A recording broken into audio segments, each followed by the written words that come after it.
আইন শৃঙ্খলা পরিস্থিতির উন্নয়নে রাজশাহী মহানগর ও জেলায় সব ধরনের ট্রাফিক নিয়ন্ত্রণ, বাজার মনিটরিং এবং রাষ্ট্রীয় প্রতিষ্ঠানের পাহারা থেকে সরে যাচ্ছেন শিক্ষার্থীরা। সোমবার রাজশাহী বিশ্ববিদ্যালয়ের কেন্দ্রীয় লাইব্রেরি সংলগ্ন এক সংবাদ সম্মেলনে এসব তথ্য নিশ্চিত করেন বৈষম্য বিরোধী ছাত্র আন্দোলনের সমন্বয়করা। তারা বলেন, বিপ্লব পরবর্তী সময়ে অন্তর্বর্তীকালীন সরকার ইতোমধ্যে দায়িত্ব গ্রহণ করেছে, পুলিশ এবং প্রশাসন দায়িত্বে ফিরে এসেছে। তাই সার্বিক বাস্তবতা বিবেচনায় এই পরিস্থিতিতে বৈষম্য বিরোধী ছাত্র আন্দোলন নতুন কয়েকটি সিদ্ধান্ত গ্রহণ করেছে। এ সময় রাবি সমন্বয়ক মেশকাত মিশু বলেন, আজকে আমাদের এই কর্মসূচি করার কারণ হলো সমন্বয়ক পরিচয়ে কেউ যাতে সুবিধা নিতে না পারে। আমরা জানতে পেরেছি সমন্বয়ক পরিচয়ে একটা অসাধু চক্র সাধারণ মানুষের সঙ্গে প্রতারণা করেছেন। এমনকি তারা এ পরিচয়ে অনেক টাকা চাঁদা তুলেছে, কিন্তু আমরা মোটা দাগে জানিয়ে দিতে চাই এরকম কোনো উদ্যোগ সমন্বয়ক পরিষদ থেকে নেওয়া হয়নি।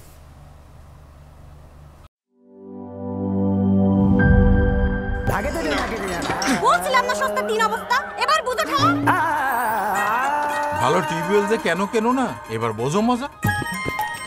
আগেই কইছিলাম দেশের আরএফএল টিউবওয়েল নাও। এবার আর ভুল নাই, আরএফএল ছাড়া উপায় নাই। অল্প চাপে বেশি পানির জন্য আরএফএল।